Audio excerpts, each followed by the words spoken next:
ay palpak at gumuho. At yung iba, guni-guni lang. Huwag na po tayo magkunwari. Alam naman ng buong madla na nagkakaraket sa mga proyekto.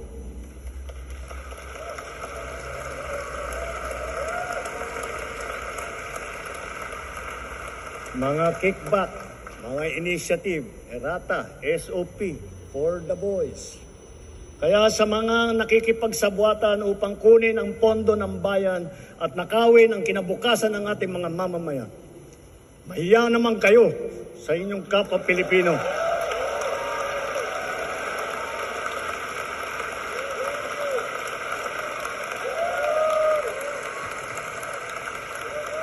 Mahiya naman kayo sa mga kabahayan nating naanod o nalubog sa mga pagbaha.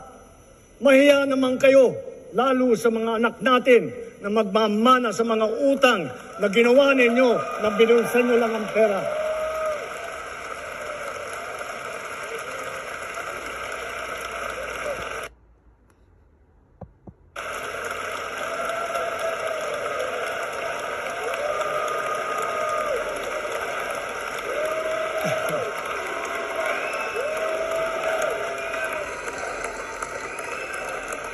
Para hindi na maulit, so that this will not happen again. First, the DPWH will immediately submit to me a list of all flood control projects from every region that were started or completed in the last 3 years.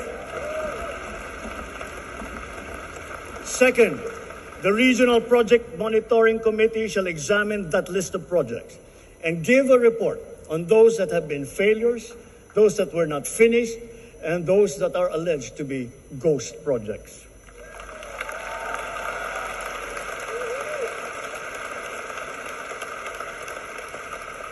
And third, we will publish this list.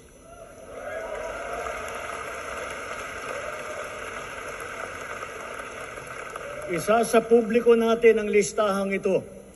Kaya ang publiko na saksi sa mga proyektong ito ay malayang suriin ang listahan at magbahagi ng kanilang nalalaman para makatulong sa ating investigasyon.